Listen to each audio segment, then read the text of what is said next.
Hai guys, selamat datang kembali di channel Fusion Cinemax. Buat kalian yang belum nonton bagian yang pertama, bisa klik link di pojok kanan atas. Pada episode kali ini, kita melanjutkan pembahasan alur cerita film Rurouni Kenshin bagian kedua yang berjudul Kyoto Inferno. Film ini masih dengan saudara dan pemeran utama yang sama dengan film Rurouni Kenshin bagian pertama. Sebelum kita masuk ke pembahasan film Rurouni Kenshin Kyoto Inferno, sekali lagi kami mengingatkan kalau ini adalah konten penuh dengan spoiler. Dan jangan lupa klik like, tombol subscribe, beserta loncengnya.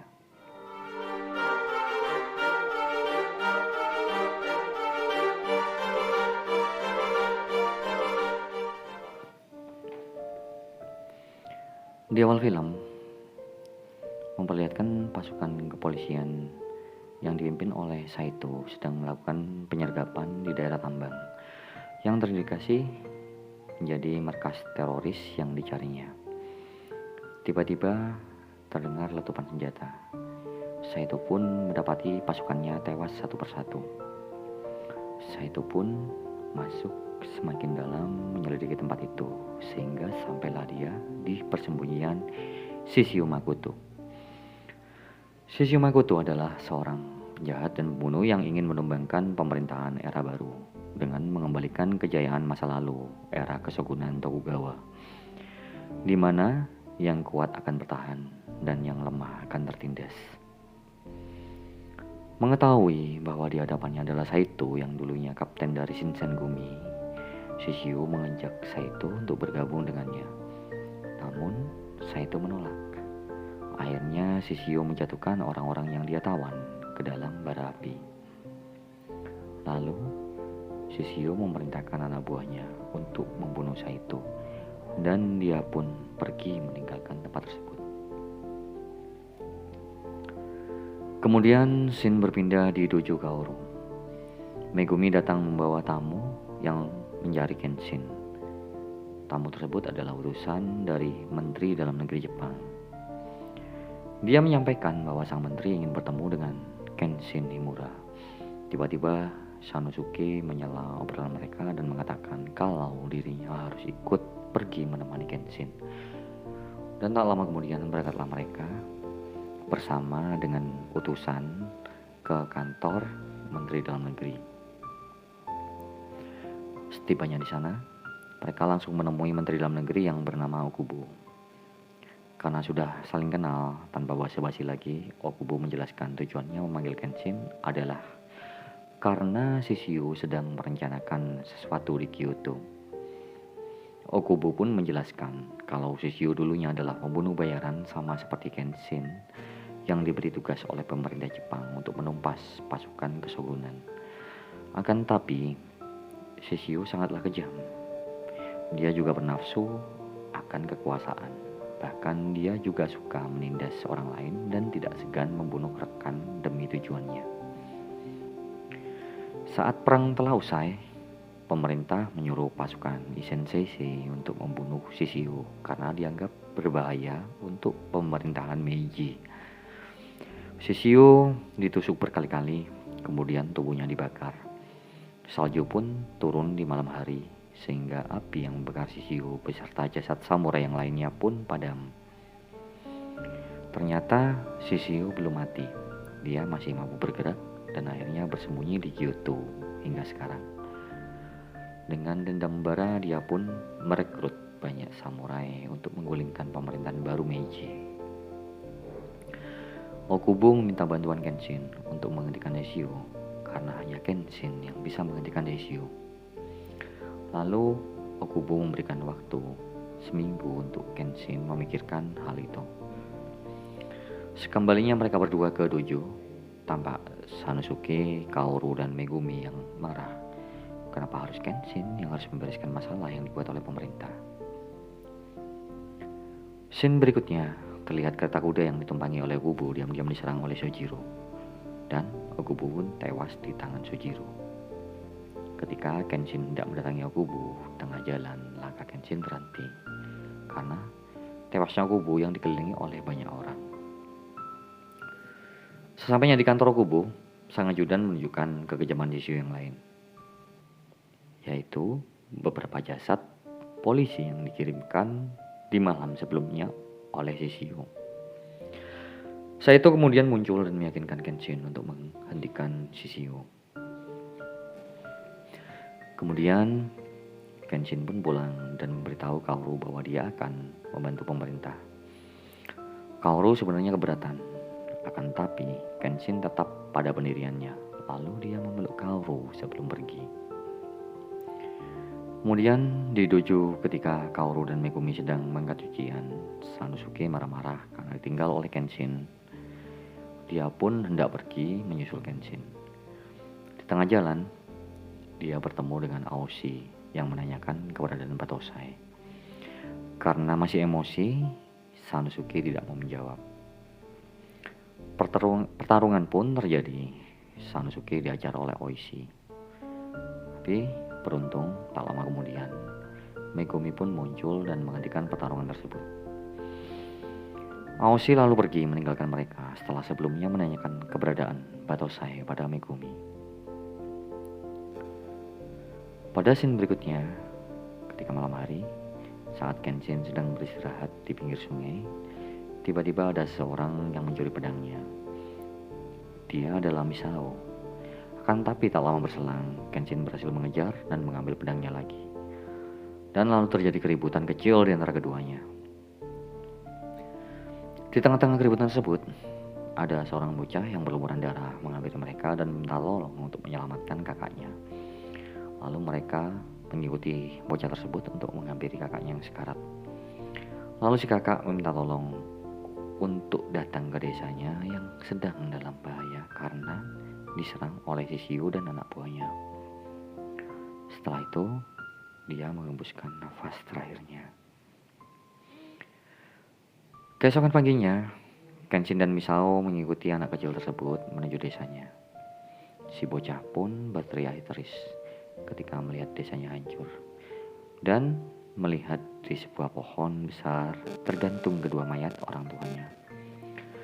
Lalu muncul segerombolan anak buah Shishiu yang mengaku telah mengeksekusi dua mayat tersebut. Tanpa banyak bicara, Kenshin pun menghunus pedangnya dan menghancur semua penjahat tersebut. Dan ketika mereka semua tumbang, Kenshin lalu menurunkan kedua mayat yang tergantung di pohon. Dan tak lama kemudian, Sojiro pun muncul untuk mengajak Kenshin menemui Shishiu. Akhirnya, di sini Kenshin bertemu dengan Shishiu. Tak lama berselang, Kenshin menghunuskan pedangnya untuk menantang Shishiu.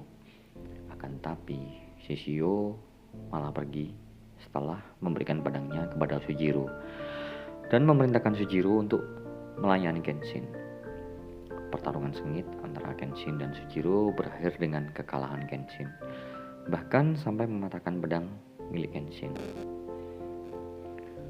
Sojiro pun pergi meninggalkan Kenshin yang terdiam menatap pedangnya yang patah. Sementara itu, di markas Shishiu, Sojiro diperingatkan untuk mengumpulkan 10 pendekar sekutunya untuk bersiap-siap peruntukan pemerintahan Meiji.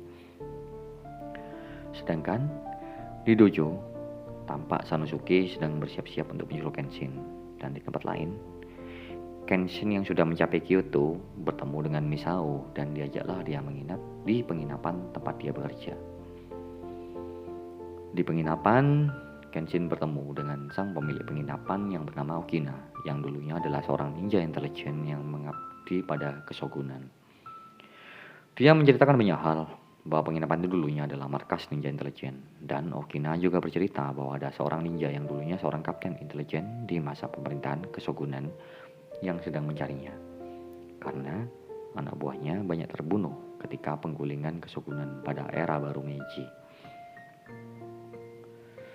Setelah bercerita panjang lebar, kemudian Okina menawarkan bantuan kepada Kenshin, dan Kenshin meminta bantuan untuk mencari tempat tinggal dari pembuat pedangnya yang bernama Sakurai.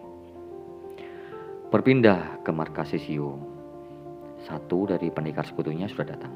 Dia bernama Chou Sawagejo, si pemburu pedang.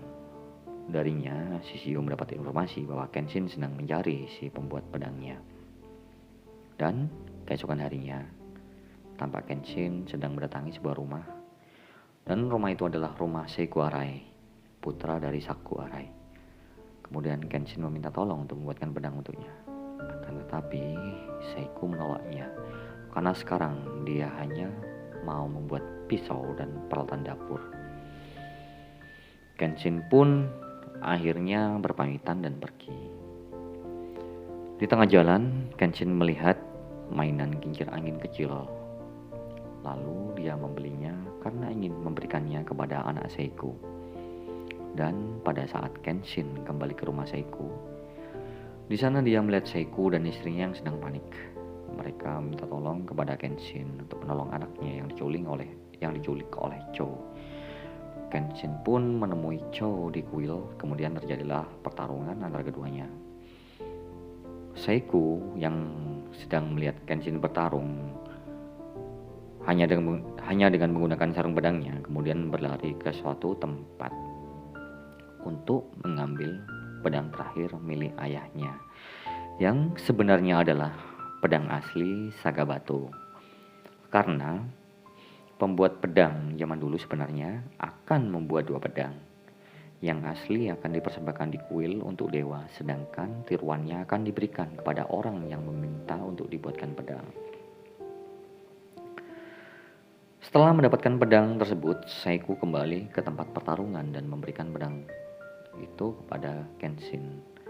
Ketika pedang sudah di tangan Kenshin, dengan satu gerakan cepat Kenshin menebas leher Chou yang sedang berjalan menghampiri bayi Seiku.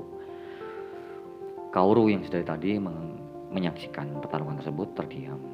Ketika Kenshin berhasil menebas Chou, dia khawatir kalau Kenshin membunuh lagi. Ternyata Chou tidak tewas, karena pedang yang digunakan oleh Kenshin adalah pedang Sagabato atau pedang bermata terbalik. Dan akhirnya Chou pun ditangkap oleh petugas kepolisian yang datang kemudian. Kenshin pun pergi tanpa menghiraukan keadaan di sekitarnya. Malam harinya, di tempat Shishio, tampak 10 pendekar pedang atau Juppon Gatana yang sudah berkumpul dan siap menyerang. Dan di tempat lain, di dalam penjara, Chou yang diinterogasi oleh polisi membocorkan rencana Shishio yang akan membakar Kyoto pada besok hari tengah malam. Shin pun berpindah di tempat lain.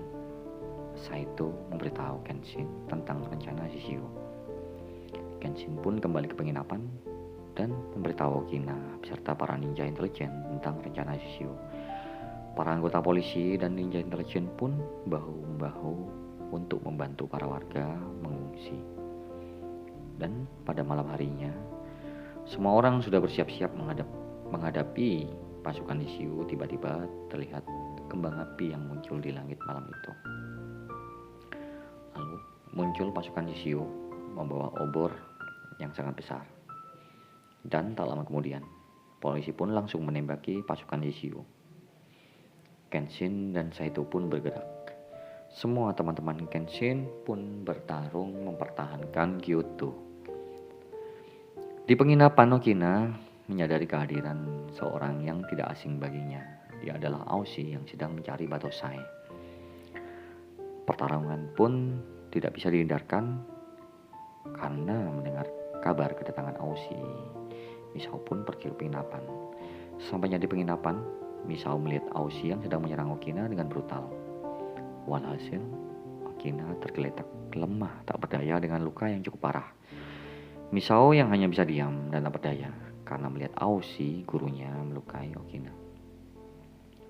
Di luar, Kenshin dan Sano bertarung dengan orang-orang yang menyamar sebagai Shishio. Dan tak lama kemudian, terdengar teriakan kemenangan. Saito dan Kenshin merasa terlalu mudah dan tak ada sedikit pun jejak Shishio yang asli. Kemudian mereka sadar bahwa Kyoto hanya untuk mengalihkan perhatian mereka. Ternyata Shishio mengincar kota Edo yang sekarang lebih dikenal dengan Tokyo. Di tempat lain, Sojiro datang menyerang Kaoru dan menculiknya dengan menaiki kuda. mengetahui hal itu, Kenshin sontak mengejar Sojiro hingga sampailah Kenshin berhasil menaiki kapal markas Shishio yang juga menjadi tempat untuk menawan Kaoru. Pertarungan antara Shishio dan Kenshin pun terjadi. Ketika amarah Kenshin mulai naik, tiba-tiba anak buah Shishio menendang Kaoru hingga terjatuh di laut. Kenshin pun langsung berlari dan melompat ke laut demi menyelamatkan Kaoru.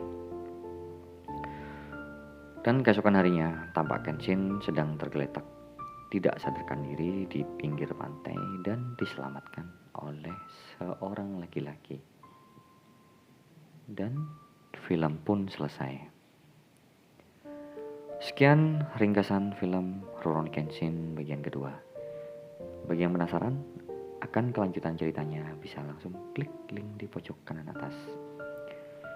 Terima kasih buat kalian yang sudah menonton. Jangan lupa like, klik tombol subscribe, serta loncengnya. Arigatou gozaimasu.